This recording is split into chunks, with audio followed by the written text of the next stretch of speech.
I call the member for Chifley. Thanks, Deputy Speaker. I rise tonight to maintain my objection to the absolute waste of scarce public funds being devoted to the construction of Badgerys Creek Airport. And I say it's a waste for a number of reasons.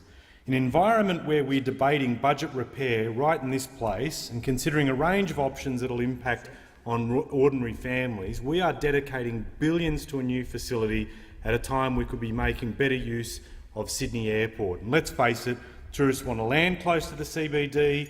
Most international airports are located next to a CBD, yet no government minister has been prepared to increase the capacity of the airport right next to Sydney CBD, lengthening its life and avoiding the spending of scarce dollars now simply by increasing flight movements by an extra 5 planes an hour. Why hasn't this been considered? Well, one of the reasons why is because of an absolute determination to build Badgerys no matter what. I also argue the spend on Badgerys is an absolute scandalous waste of money, because if I would ask Western Sydney residents, if you had the chance to spend billions on infrastructure and services to make your life easier, how would you spend it?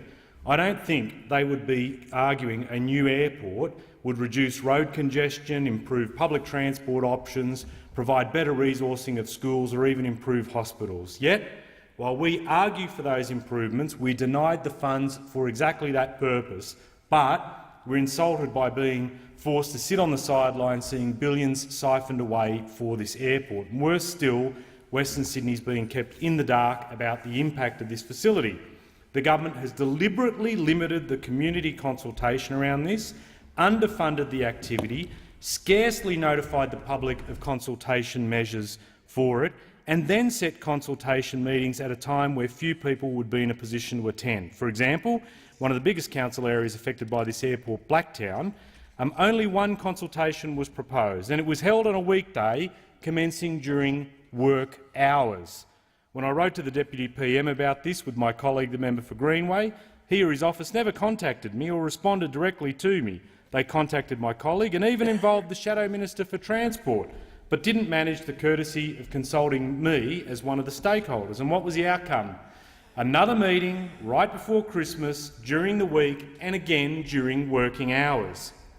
How can it be considered that this EIS process has conformed with the Act when such dismal community consultation has been undertaken? Now, some of the environmental and social impacts of this are serious, yet have been treated dismissively by government officials overseeing the EIS process.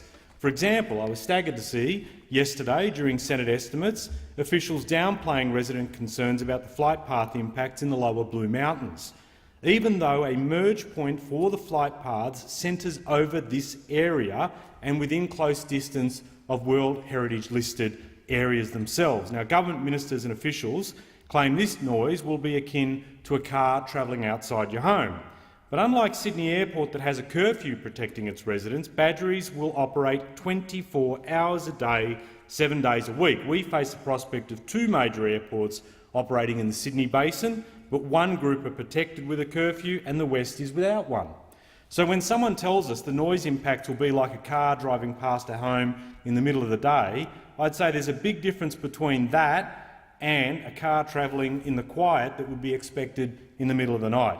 We're assured this will be reviewed, but my guess is that this will be reviewed on an as-needs basis, i.e. determined by public reaction. And good public policy with an eye to the best interests of the public should not be determined in this way.